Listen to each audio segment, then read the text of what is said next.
안녕하세요. 저는 70대 초반의 여성으로 아들 셋을 두고 있어요. 아들 셋을 모두 출가시켰으니 며느리도 셋이죠. 저는 젊은 시절 남편을 잃고 혼자 힘으로 아들 셋을 키웠어요. 처음에는 먹고 사는 일에 바빴죠. 먹을 거 안 먹고 입을 거 안 입고 그렇게 해서 종잣돈 모인 걸로 여기저기 투자를 좀 했죠. 제가 물건을 잘 판단해서 그런지 운이 좋았는지 투자하는 데마다 일이 잘 풀렸어요. 그러다 보니 지금은 꽤 많은 부동산과 현금을 가지고 있죠. 같은 환경에서 키웠지만 아들들은 지금 형편이 모두 다르답니다. 우선 첫째네는 아들이 아주 큰 회사는 아니지만 박봉은 아니어서 형편이 그럭저럭한 상태였어요. 그리고 둘째네 형편이 셋 중에 가장 어렵다고 할 수 있겠네요. 둘째는 중소기업에 다니고 있었는데 월급이 정말 쥐꼬리예요. 그나마 불행인지 다행인지 아이가 없어서 두 내외가 빠듯하게 먹고 사는 형편이었어요. 셋째네, 우리 아들 셋 중에서 가장 부유하게 사는 아들이에요. 아들 며느리가 같이 큰 고깃집을 하는데 꽤 큰 돈을 만지는 것 같더군요. 사람마다 성격이 다른 것은 당연하겠지만 우리 며느리들 정말 다 개성이 뚜렷한 아이들이었어요. 우선 맏며느리는 제가 보기엔 정말 맏며느리다웠답니다. 가장 경우에 밝았고 아래 동서들을 나름대로 컨트롤하려고 노력했죠. 둘째 며느리는 뭐랄까 참 착한 아이예요. 무슨 일에든 불만을 표현하거나 자기를 내세우지 않는 아이였죠. 그리고 셋째 며느리, 욕심이 있어야 돈도 많이 버나 봐요. 아주 욕심이 많은 아이랍니다. 참, 우리 집안에 대해서 먼저 말씀드리자면 대대로 왜 이렇게 아들만 많은지 알다가도 모를 일이었어요. 저도 아들만 셋을 두었고 죽은 남편도 5 형제 중 둘째였거든요. 다른 친척들네 집도 마찬가지였어요. 이렇게 남자만 가득한 집안인지라 손주를 볼 시기만 되면 다들 딸이기를 바랬죠. 남들은 아들을 낳지 못해 야단이라는데 우리 집안에서는 딸 하나가 아쉬웠답니다. 우리 큰며느리도 아들만 둘을 두었죠. 저도 손주 둘 중에 하나만이라도 손녀였으면 얼마나 좋았을까 싶었답니다. 사정이 이렇다 보니 며느리들이 참 딸 같고 예쁘기도 해서 저는 며느리들에게 그렇게 엄격한 시어머니는 아니었어요. 그저 모든 것을 며느리들이 알아서 하게 두었고 슬쩍슬쩍 하는 짓들을 보고 있는 정도였죠. 며느리들은 모두 혼자 사는 저에게 마음을 많이 써주더라고요. 그런데 그 중에서도 유난히 신경 써주는 아이는 바로 셋째였어요. 셋째는 집에 제사나 명절 등 행사가 있을 때 와서는 다른 두 며느리처럼 열심히 일에 매달리는 것이 아니라 저한테 매달리다시피 하면서 입안에 혀처럼 구는 것이었죠. 어머니, 이거 옆에 두고 하루에 한 알씩 꼭 드세요. 이거 친정에서 보내주신 건데요. 어머니 연세 되시는 분들한테 아주 좋은 거래요. 여기서는 못 구하고 미국에서나 구할 수 있는 좋은 영양제예요. 셋째 며느리의 친정은 미국 일찍이 이민을 가서 장사를 시작했고 지금은 부유하게 사는 편이었죠. 그렇게 달라붙는 아이를 단호하게 내치기도 못하니 좋은 말로 타일렀죠. 아니다. 지금 네 동서들은 지금 나가서 일하느라고 정신이 없지 않니? 너도 나가서 동서들 좀 도와라. 조상들에게 차례를 지내는 것은 후손들의 정성이 깃들어야 하는 거야. 너도 분명히 우리 식구니 나가서 정성을 좀 보태거라. 그런데 셋째 며느리는 일손을 보태는 대신 행사가 있을 때마다 두툼한 돈봉투를 가지고 왔어요. 사돈댁에서도 부담스러울 정도로 저를 위한 선물을 많이 보내왔답니다. 며느리들의 성격이 저마다 다른 것처럼 아들들의 성격도 참 많이 달랐어요. 그 중에서 가장 부부싸움을 많이 하는 집은 첫째네였어요. 장남이 그럭저럭 회사에 다니고 있었지만 아들 둘을 키우기에는 역부족이었어요. 생활비와 아이들 교육비에 돈이 부족했는지 서로 싸우기도 엄청 싸우더라고요. 돈이라도 넉넉했으면 부부 사이가 더 좋았을까 싶지만 어쩔 수 없이 큰며느리가 아름아름 부업을 찾아 하기도 하더라고요. 그러면서도 이 아이들은 저에게 경제적으로 기대거나 도움을 바라지는 않았어요. 마음에도 없는 효도를 하면서 제 재산을 미리 나눠달라는 얘기도 일절하지 않았답니다. 딱한 사정을 알게 되고는 제가 몇 번이나 도와주려고 했는데 첫째라 책임감이 남다른 우리 장남이 지금은 괜찮다며 나중에 더 힘들 때 도와달라며 좋게 거절하더라고요. 첫째 애들은 많이 다투는 소리가 들리지만 반대로 둘째네는 아직 아이가 없어서 그런지 부부싸움도 한 번 안 하고 둘이 알콩달콩한 결혼 생활을 즐기더라고요. 둘째 며느리는 성격도 착하고 저에게도 참 살갑게 다가와줬죠. 자식이 없으니 둘이 벌어서 생활하기에는 부족함이 없는 형편이었죠. 그런데 문제는 막내 며느리였죠. 아주 욕심쟁이 샘쟁이였어요. 뭐든지 많이 갖고 싶어 했고 남에게 지는 것은 싫어하는 성격이었어요. 가족 행사가 있을 때마다 얌체같이 쏙 빠지면서 돈으로 퉁치려는 셋째를 보고 쟤를 어쩜 좋을까 한숨만 나오더라고요. 동서, 아버님 제삿날에 또 늦게 온다는 거야? 도대체 뭘 믿고 이렇게 집안 행사 때마다 뒤로 빠지는지 모르겠네. 혼자 빠지려고 머리 쓰지 말고 시간 맞춰 어머님 댁으로 와. 알겠지? 아유, 형님. 사업에 할 일이 얼마나 많은데요. 알바생을 쓰고 있는데도 가게가 어쩜 바쁜지 손이 모자라요. 형님 죄송하지만요. 제가 제사에 들어가는 비용은 다 댈게요. 그러니까 저 좀 빼주세요. 네? 그럼 다음에 또 연락드릴게요, 형님. 큰며느리가 며칠 앞으로 다가온 남편의 제사 문제를 의논하러 집에 왔다가 막내 며느리와 하는 통화 소리를 엿듣게 되었죠. 나이도 많은 형님인데 어린 막내가 어쩜 저리 약을 올리는지 참다 못한 큰며느리가 제게 말하더라고요. 어머니, 막내 동서 정말 이제는 못 봐주겠어요. 어머니께서 따끔하게 야단 좀 치셔야 될 것 같아요. 아유, 그래, 알았다. 내가 짬을 봐서 잘 얘기해보마. 남편의 제삿날에도 돈으로 퉁치고 와서 절만하고 가려는 셋째 며느리가 저도 솔직히 미웠어요. 그래서 제가 직접 막내 며느리에게 전화를 걸었지만 다급한 목소리로 너무 바빠서 전화통화가 힘들다며 얼른 끊더군요. 형님, 여기 있던 김치통들 못 보셨어요? 분명히 여기 놔뒀는데 감쪽같이 없어졌어요. 아니, 김치통에 발이 달린 것도 아니고 이게 도대체 어떻게 된 거야? 그러고 나서 둘째 며느리가 근처에서 돈봉투 하나를 발견했다죠. 짧은 쪽지와 함께 놓여있는 돈봉투였어요. 꽤 많은 액수의 돈이 들어있었고 이 돈으로 사람을 사서 김장을 다시 하라는 셋째 며느리의 또 다른 얌체짓이었죠. 작년에도 똑같은 일이 있었죠. 막내 며느리가 우리 집 김장김치가 식당에서도 인기가 많아서 김치 맛에 손님을 끄는 것도 있다며 홀라당 전부 가져가 버린 것이었죠.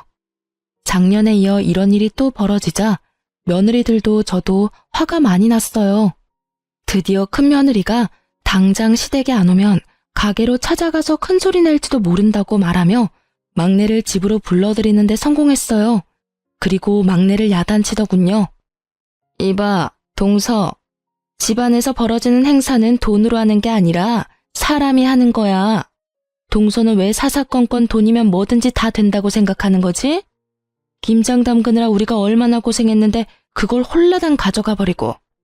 돈봉투 말도 안 하고 숨겨놓으면 우리가 좋아할 줄 알았어?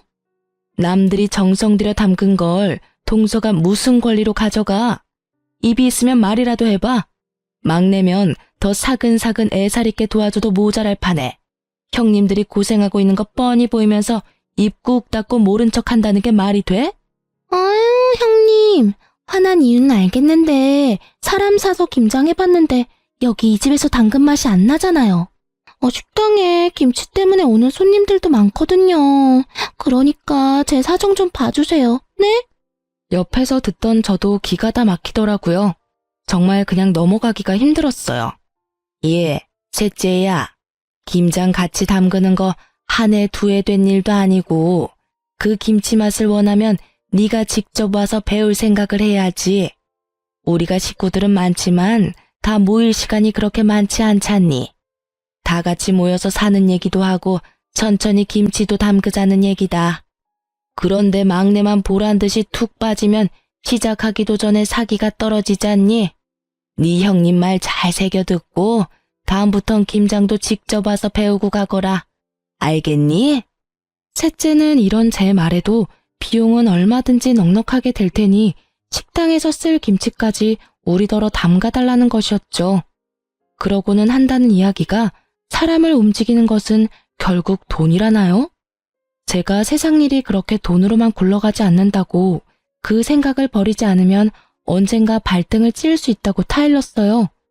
둘째도 셋째를 야단치면서 앞으로 이런 짓을 또 한다면 동서들 사이에서 따돌림을 당할 것이라고 경고했죠. 그랬더니 셋째가 코웃음을 치더군요.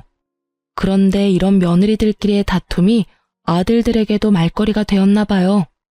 우리 집 사람하고 근재수 씨는 제사다 차례다 해서 그때마다 며칠씩 고생을 하는데 왜 막내 재수 씨는 그때마다 안 보이니? 똑같은 며느리인데 왜 두 사람은 죽어라 고생하고 한 사람은 보이지도 않느냔 말이다. 오죽하면 이런 말이 내 귀에까지 들어오더라. 돈 봉투 놓고 사라지거나 엄마 옆에나 딱 붙어서 아부하는 거 이제 하지 말라고. 네가 재수 씨한테 잘 말해. 그러게 말이다. 너희 지난번 설에도 집에 돈만 보내고 둘이 스키장 간 거 내가 다 안다. 우리가 비록 너처럼 많이 벌지는 못해도 집안 행사 때 쓸 돈은 낼 수 있어. 그 돈 없어서 집안 행사 못 치르지 않는다. 돈만 보내는 게 얼마나 예의 없는 짓인데 재수 씨 때문에 우리 기분이 어떻겠냐? 우리도 빠지고 싶고 놀고 싶지만 집안 행사니까 참고 하는 거야. 막내야, 어린 건 알겠지만 너도 한 집안의 가장이니까 네가 먼저 솔선수범하고 책임감 있게 행동해야 돼. 그래야 재수 씨도 보고 배우지. 아니, 제 와이프가 뭘 그리 잘못했다고 다들 왕따를 시켜요?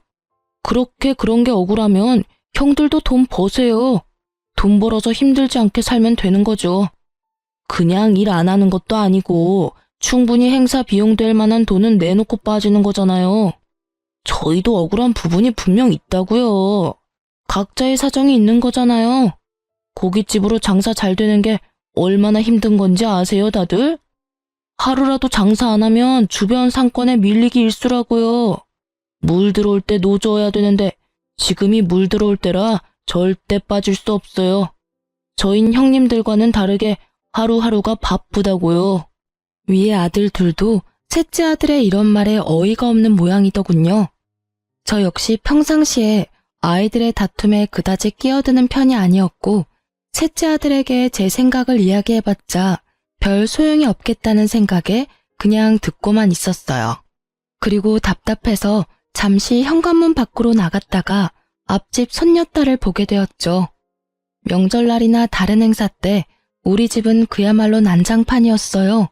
어릴 땐 뛰어다니느라 아랫집에서 시끄럽다고 찾아온 적도 여러 번이었고 이젠 머리가 좀 컸다고 다들 의견 하나 굽히지 못하고 싸우는 모습을 보니 가슴이 답답하더라고요. 이런 형편에 얌전하고 고분고분 인사하는 앞집 손녀딸을 보니 진심으로 앞집이 부럽더군요. 제가 다시 집 안으로 들어와서 아들 셋의 약간 싸늘해진 분위기를 돌릴 겸 해서 지나가는 말로 한마디 했죠. 아이고, 그나저나 앞집 손녀딸을 보니 인형 같더라. 우리 집엔 어떻게 이렇게 시커먼 사내들만 있는지 모르겠다. 손녀딸 하나만 볼 수 있다면 더 이상 바랄 게 없을 텐데. 아휴. 갑자기 조용해지더라고요. 제가 가볍게 내뱉은 말이었지만 아들들에겐 가벼운 말이 아니었나 봐요. 며느리들이 모두 젊기에 아직 얼마든지 더 손주를 볼 수 있는 상황이었거든요. 제 가벼운 말을 가지고 아들 셋이 각자 안 사람들에게 무슨 소리를 했는지 돈 버는 재미에 아이 낳는 것도 미루고 있던 셋째가 드디어 아이를 가지려고 노력한다는 소식이 들렸어요. 일단 반가웠어요.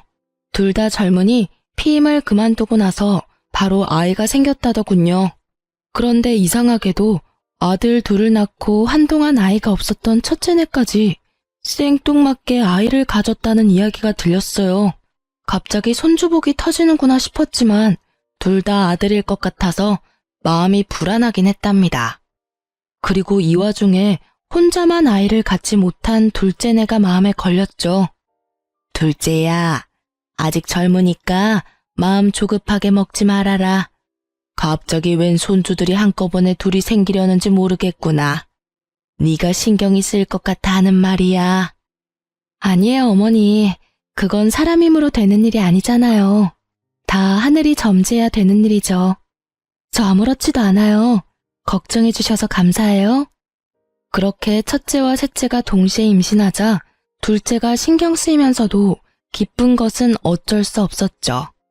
특히 돈 버는 일에만 신경을 쓰면서 아이 낳는 일을 피하고 있었던 막내네가 아이를 가졌다는 것이 정말 의외였어요. 식당이 한참 잘 되고 있었거든요. 막내의 성격으로 보아 쉽사리 그런 결정을 내릴 애가 아닌데 곰곰이 생각을 해보았어요. 첫째네는 이미 아이를 그만 낳을 것이라고 했었고 위에 아이 둘은 이미 초등학교 2, 3학년이었어요. 셋째가 너무 터울이 컸죠. 그런데 갑자기 이렇게 경쟁하듯이 아이가 생기니 어리둥절할 밖에요. 마음에 집히는 것이 있었죠. 제가 얼마 전에 아들들 앞에서 가볍게 내뱉은 말이 머릿속을 지나갔죠.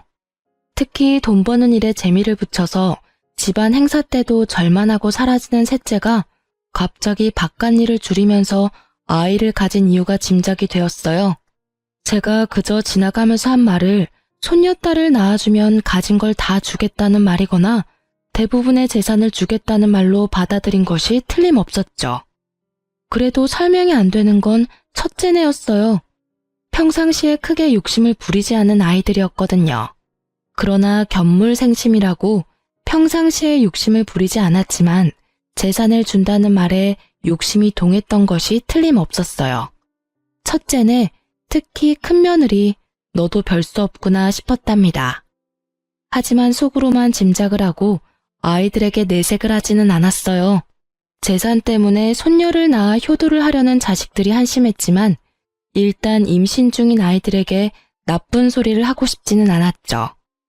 나중에 아이를 낳으면 한마디씩 해줄 생각이었어요. 그리고 저는 제가 살아있는 동안에 제 재산을 미리 증여해줄 생각은 없었답니다. 다 제가 죽고 나면 저희들에게 돌아갈 재산이었어요. 이렇게 제 머릿속이 이런저런 생각으로 복잡할 때 셋째가 이야기를 꺼냈답니다. 어머니, 저 미국에 가서 아이 낳아올게요. 친정이 미국에 계시니 저도 편안하고 어머니도 신경 덜 쓰시게 될 것 같아서요. 그리고 아이한테 미국 시민권 하나 만들어주는 거 큰 돈 들여서라도 해준다잖아요. 셋째 며느리의 말이 나름 일리가 있다고 생각되었어요. 곧 태어날 손주에게 도움이 되는 일이니 가서 낳고 오라고 했죠. 그렇게 며느리가 미국으로 떠났고 간지 10개월 만에 아이를 낳았다는 소식을 전했죠. 그렇게도 기다리고 기다리던 손녀딸이라고 하더라고요. 저는 정말 날아갈 듯이 기뻤답니다. 빨리 데리고 들어오라고 성화를 했죠.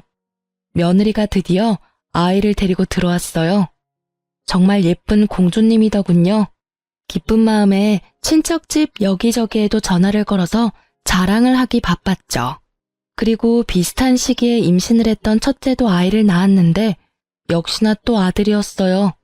큰며느리도 이제 저처럼 아들만 셋인 세 형제의 엄마가 되었죠. 막내 며느리는 갓난 딸아이를 데리고 제 옆에 찰싹 붙어서 더 이상 돈 벌러 나갈 생각도 않더라고요. 그래도 이쁜 손녀 얼굴 보니까 용서가 되더라고요. 아이고 우리 공주님 누굴 닮아서 이렇게 예쁠꼬. 애비를 닮았나 애미를 닮았나 어디 자세히 좀 보자. 할머니 해봐라. 할머니. 그런데 제가 이렇게 말하는 순간 셋째 며느리의 얼굴 표정이 움찔거리는 걸 느꼈어요. 눈은 손녀를 향해 있었지만 곁눈질로 살펴보니 며느리 얼굴이 약간 창백해지더니 살짝 떨리는 손을 얼른 뒤로 감추더군요. 별일 아니라면 별일 아니었겠지만 뭔가 숨기는 걸 들킨 사람의 반응이었답니다. 내내 제 머릿속을 떠나지 않았고 곰곰이 돌이켜봤죠. 예전 막내가 매번 친정에서만 보살핌을 받길래 타동께 고마워서 몇 번 전화를 했었거든요.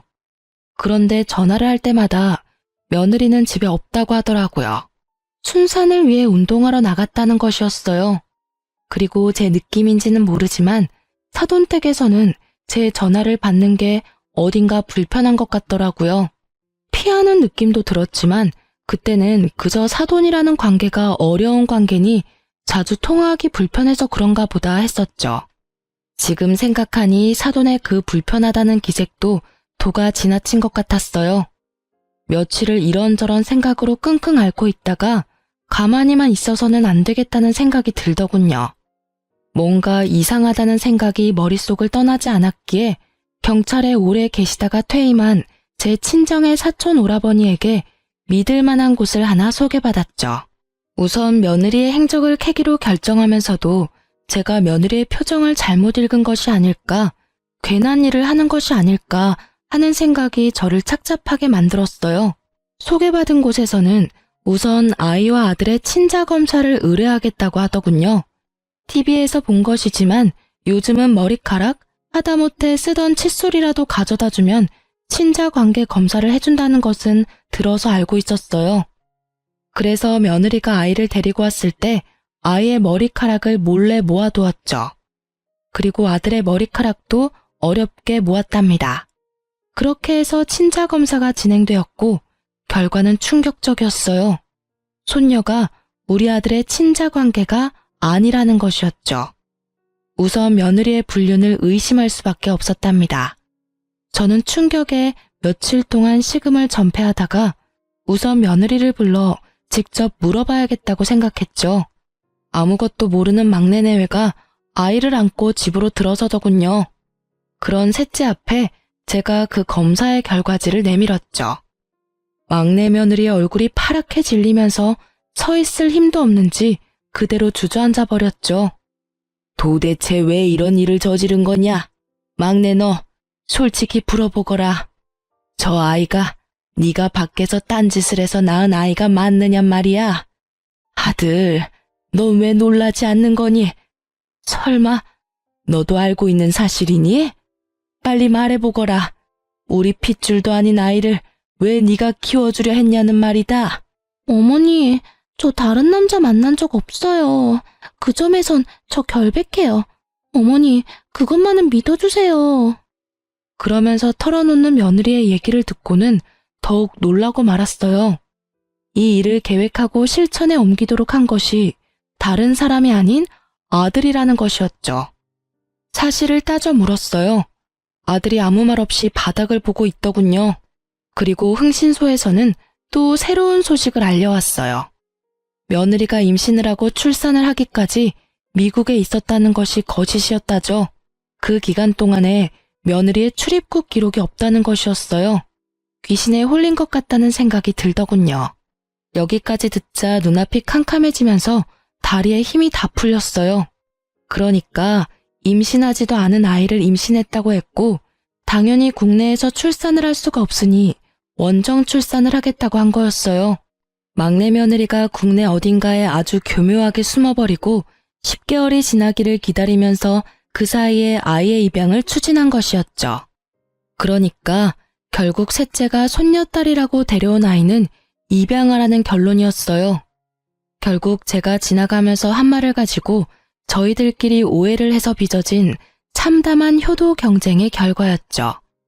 그러고 보니 비슷한 시기에 맏며느리가 위에 두 아이와 터울도 있는데 갑자기 또 아이를 가졌다는 것도 이상했죠.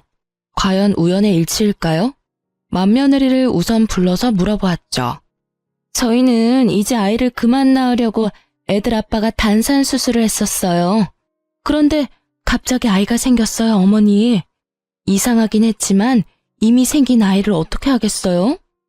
이 말도 듣기에 따라서는 며느리가 딴짓을 했구나 싶기도 한 말이었어요. 하지만 이 말을 전혀 아무렇지도 않게 하는 큰며느리에게서 한치의 의심도 느낄 수가 없었죠. 그래서 소개받은 사람들에게 큰아들 내외에 대해서도 조사를 부탁했어요. 그런데 흥신소 사람들은 큰아들과 며느리 둘 다 일상에서 전혀 벗어나지 않고 있다더군요. 저는 이번에 큰아들을 따로 불렀어요. 큰아들은 이 우연과 관련이 있을 것 같았거든요. 엄마, 그게 있잖아요. 제가 집사람하고 상의 없이 단산 수술을 한 것을 풀어버렸어요. 그래도 아들이나 딸이나 반반 가능성은 있는 거잖아요. 그래서 50% 확률에 기대본 거예요, 엄마. 잘못했어요. 엄마, 제가 진짜 잘못했어요. 이 말을 듣고 저는 정말 큰아들이 한심해서 한숨이 저절로 나왔답니다. 아이는 부부가 합의해서 낳는 거지 어떻게 한쪽이 일방적으로 아이를 갖게 한다더냐. 막내만큼 나쁜 방법을 쓴 것은 아니지만 너도 결국은 똑같구나. 상속될 재산을 바라고 내가 원하는 것을 해주려 한 거였어. 셋째가 욕심이 많다는 것은 알았지만 믿었던 네가 그럴 줄은 정말 몰랐구나. 큰아들이 고개를 떨구고 눈물까지 떨구더군요. 본인의 잘못을 인정하는 것으로 보였죠. 몇 번을 더 제게 잘못했다고 빌더군요. 그런데 큰애네 집에서 그 이후에 난리가 벌어졌다죠. 큰며느리가 짐을 싸서 갓난아이만 두고 친정으로 가버렸다는 것이었어요. 어떻게 나하고 의논도 없이 풀어버려요? 자식 하나 키우는 게 화분 하나 들여놓는 것 같이 생각되는 모양인데 어디 당신 혼자 아이들 한번 키워봐요. 나는 이제 모르겠으니까. 지금 처지가 그냥 그렇고 그래서 답답한 마음에 그랬어. 엄마한테도 말했지만 아들, 딸 확률은 반반이잖아. 그래서 그 확률에 좀 기대본 거였다고. 제발 이러지 말고 집으로 가자. 응? 확률? 아이가 무슨 로또인 줄 알아요? 지금 우리 처지로 있는 아이 둘도 키우기 빠듯한 거 알잖아요. 가뜩이나 이제부터 돈이 많이 들어갈 시기인데 아이가 하나 더 생겼으니 당신이 알아서 해요. 아무튼 당신이 벌인 일이니까 알아서 책임지겠죠. 딸 키우는 것보다는 아들이 돈은 덜 들잖아. 그리고 낳아놓으면 어떻게든 자라기 마련이라고. 이 말 같지 않은 말에 드디어 베개가 날아들었다지요.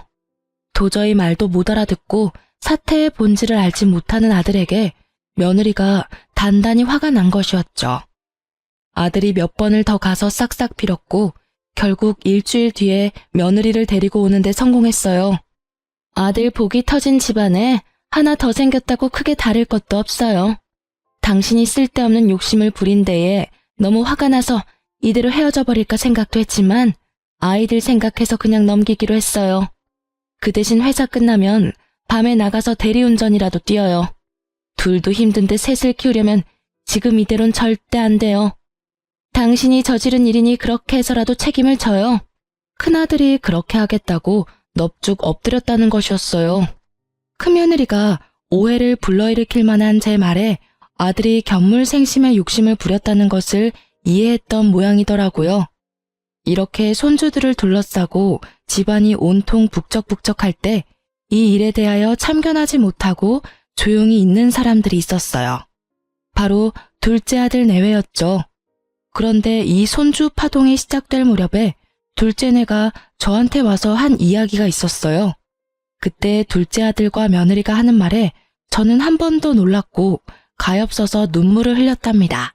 어머니, 제가 아이를 못 갖는데요. 이 사람한테는 문제가 없고요. 그래서 저희가 입양을 하려고 해요. 집안에 하도 아들만 많으니 예쁜 딸을 입양하려고요. 그런 둘째 며느리의 손을 잡고 그저 아무 말도 할 수 없었죠. 제가 손을 가만히 잡아주자 둘째 며느리가 눈물을 보이더군요. 아들이 그런 며느리를 달랬고요. 저는 입양을 하겠다는 둘째네의 입장에 전적으로 찬성했어요.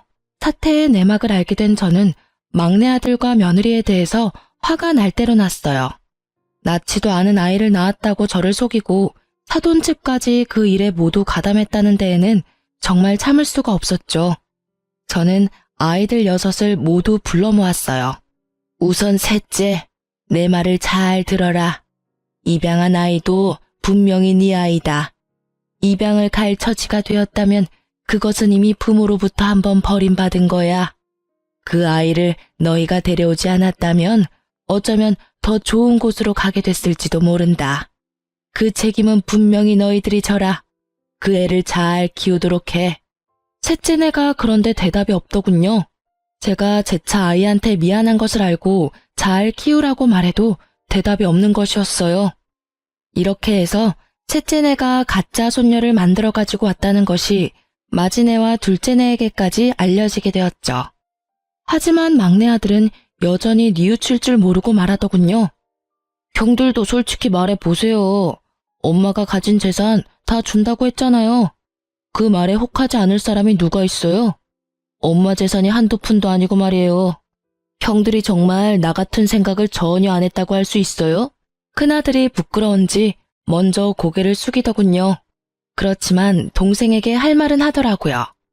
엄마 말씀을 요즘 와서 곰곰이 생각해보니 엄마가 손녀를 보게 해주면 모든 재산을 다 준다는 말씀이 아니었어. 나 역시도 그렇게 착각을 했었다. 그런데 내가 그 생각이 잘못됐다는 걸 어떻게 알았는 줄 아니? 우리 엄마라는 분을 알기 때문이야. 결코 재산을 내걸고 효도를 부추기는 분이 아니라는 말이다. 거기까지 생각이 되니까 내가 정말 미련했구나 싶었다. 그런데 아무리 엄마 마음을 헤아리지 못한다 해도 어떻게 낳지도 않은 아이를 낳았다고 해서 데리고 올 생각을 해. 둘째 아들도 셋째 아들에게 한마디 했죠. 너하고 재주씨가 이런 일까지 벌일 줄은 정말 몰랐다.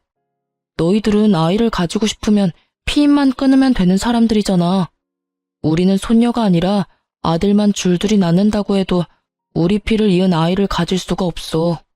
처가에서 나한테 미안해 하셨지만 그건 이 사람이나 처가 잘못이 아니잖아. 그래서 정당하게 입양을 결정했던 거야. 너희들이 정말 자식이 갖고 싶어도 못 갖는 그 심정을 알기나 하냐? 둘째 며느리와 큰아들 내외의 눈시울이 붉어지더군요. 큰며느리는 갓난아들을 안고 있었고 셋째는 어디다 아이를 맡기고 왔는지 아이는 데리고 오지 않았더라고요. 이 순간에 갑자기 제 가슴이 덜컥 내려앉은 것은 왜일까요? 다들 킨 마당에 혹시라도 파양이라도 하지 않을까 덜컥 걱정이 되었죠. 애미가 이미 말했지 않느냐? 그 아이에 대한 책임이 있다고 말이다. 다시 말하마. 그 아이는 틀림없는 너희 아이고 내 손녀딸이야. 도대체 그 아이가 무슨 죄를 지어서 돌도 되기 전에 2번이나 버림을 받는단 말이냐? 이어서 둘째 며느리도 걱정이 되는 말투로 셋째에게 말하는 것이었죠. 평상시에 입을 잘 열지 않지만 입만 열었다 하면 전곡을 찌르는 둘째였어요. 동서, 만일 이 일이 들키지 않고 동서가 착각한 대로 어머니가 한 재산 떼어주셨다면 동서 그 아이 계속 키웠을 거 아니야. 적어도 어머니가 살아계실 때까지는 그 아이를 키웠겠지. 그치만 그 후에 어머니가 세상에 없으면 물건 버리듯이 가볍게 버릴 생각을 한 거 아니지 설마? 진짜 너네가 사람이야? 짐승도 그렇게 생각 안 해. 제발 내 말이 아니라고 대답해. 어서. 셋째네가 굳이 부정을 하지 않았고 제 가슴에 아주 바위덩이가 올라앉아 버렸죠. 아이를 낳았다고 데려온 지 몇 달, 벌써 돌이 다 되어가고 있는 아이였어요. 아이는 이미 제 마음속에서 의심할 바 없이 제 손녀딸이었답니다. 저는 단호하게 셋째네에게 말했죠. 만일 너희가 저 아이를 파양한다는 나쁜 생각을 한다면 너희는 내 아이들이 아니다. 너넨 이제 다 큰 성인이란 말이다. 자기가 한 일에 대해서는 당연히 책임을 져야 하는 거야. 혹시라도 그 아이를 버리면 내 눈에 흙이 들어가기 전까지 둘 다 내 앞에 나타날 생각은 하지 말아라. 제 품에 안겨 방긋방긋 웃고 있는 손녀딸이 생각나면서 제 눈에도 눈물이 고였죠. 그 아이를 제 품에서 떼어놓다니요. 도저히 못할 일이었어요. 셋째네는 결국은 제가 원하는 답을 주지 않은 채 자리를 떴어요. 그렇게 그날의 가족 모임이 파했고 그렇게 셋째네에게서 본 손녀에 대한 생각으로 마음고생이 심하던 중 둘째네가 예쁜 딸을 입양해 데리고 왔더군요. 까맣고 맑은 눈이 반짝이는 정말 예쁜 손녀딸이었죠. 아이고 예쁘기도 해라. 아가, 얘가 너를 많이 닮은 것 같구나. 눈매하며 인매가 너를 닮았어. 둘째 며느리가 엷은 미소를 짓더군요. 하지만 마냥 기뻐할 수만은 없었어요. 그렇게 둘째네 손녀에 대해서 정을 들이고 있을 무렵 결국은 셋째네가 손녀를 파양할 것이라는 말이 다른 두 며느리를 통해서 제게 들려왔어요. 두 며느리가 설득도 해보고 야단도 쳐보았지만 셋째네가 말을 듣지 않았다죠. 마음에도 없던 아이, 그저 한 재산 차지해보겠다고 입양한 아이였죠. 그러니 쉽게 파양을 결정할 수 있었겠죠. 우선 아이가 가엾어 눈물이 났고 정이 든 손녀딸을 그렇게 보낼 수는 없었답니다. 그런데 어느 날 둘째 며느리가 저를 찾아와서 의외의 말을 하는 것이었죠. 어머니, 지금 많이 힘드시죠? 걱정 마세요. 어머니, 저희가 해결할 수 있을 것 같아요. 그게 무슨 소리냐? 내 말도 안 듣는 셋째네를 너희가 어떻게 해결을 하겠다는 거냐? 둘째 며느리의 트레이드마크인 엷은 미소가 또 얼굴에 번지더군요. 그리고 며칠 후에 저에게 다시 찾아와서 막내 동서와 이야기가 잘 됐다며 상황을 설명하더라고요. 어머니, 그 아이 저희가 입양할게요. 어느 집이나 거의 아이 둘씩은 키우잖아요.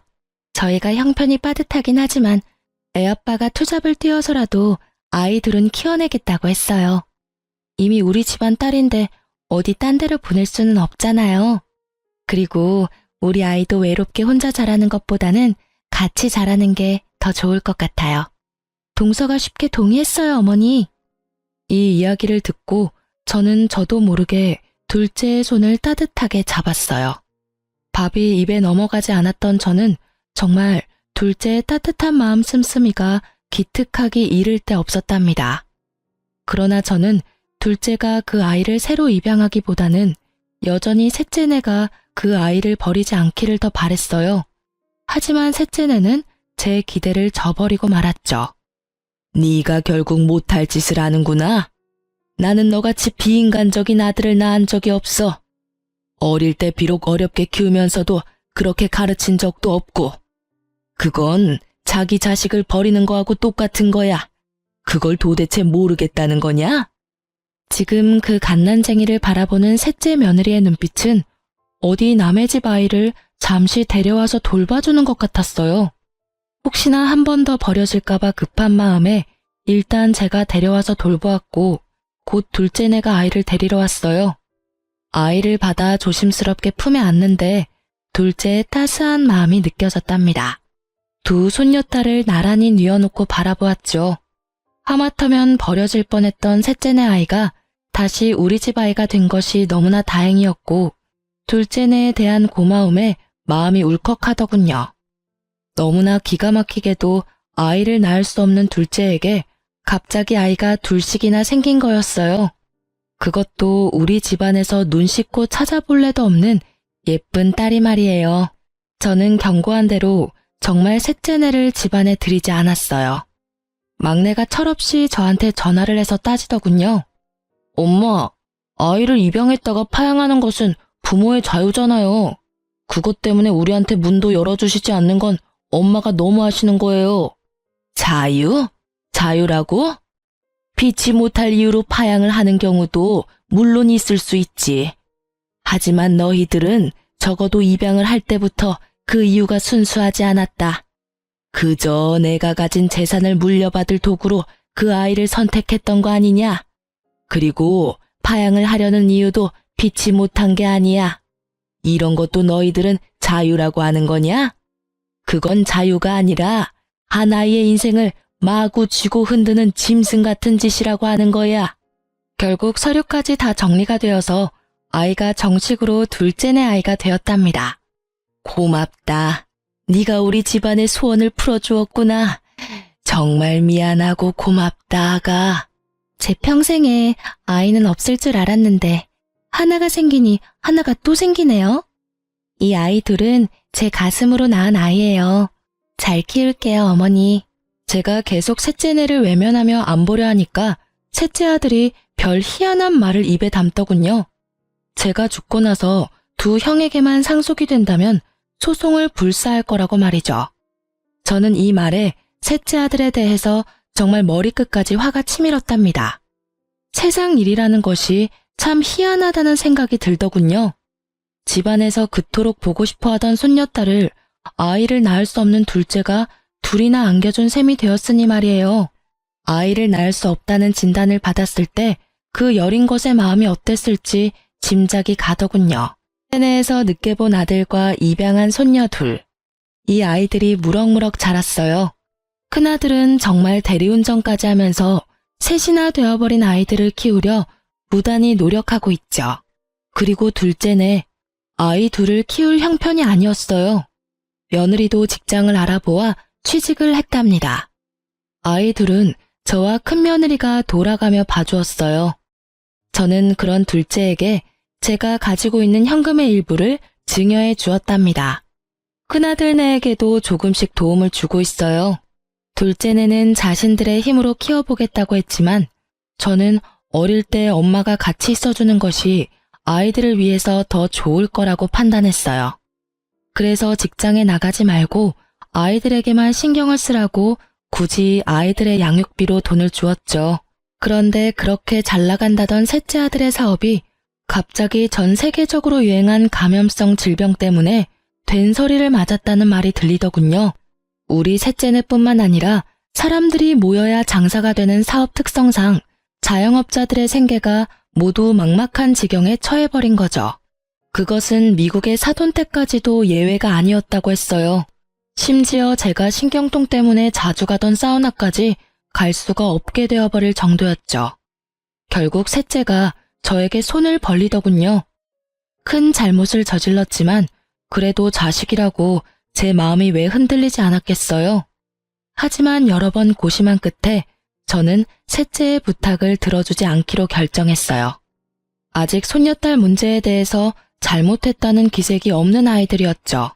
그런 아이들에게 자신들의 노력도 없이 뭔가 생기는 것이 그 아이들을 위해서도 좋지 않다는 생각이 들더군요.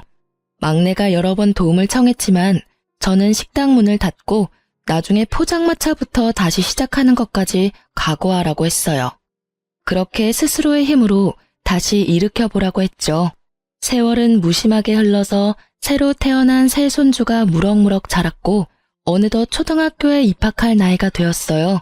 저도 이제는 팔순을 바라보는 노인네가 되었죠. 자식을 포기한다는 일, 참 어려운 일이더군요. 셋째네를 그렇게 내치고 저는 참 많이 울었어요. 여전히 제 재산에 대해서 소송이니 뭐니 하는 말을 입에 담고 있지만 그래도 저는 그 아이들이 우선 잘못을 뉘우치고 사업을 자신들의 힘으로 다시 일으키기를 바라고 있어요. 지금까지 제 아들 일이라 정말 창피하지만 가짜 손녀를 만들어서 원정 출산으로 꾸민 철없는 셋째 아들네 이야기를 들려드렸어요. 그리고 정말 기가 막히게도 이 이야기는 또한 아이를 낳을 수 없는 며느리가 손녀를 둘이나 안겨준 제게는 참 뭉클한 사연이랍니다. 여러분도 오늘 하루 따뜻한 하루 되시길 바랍니다. 긴 글 읽어주셔서 감사합니다.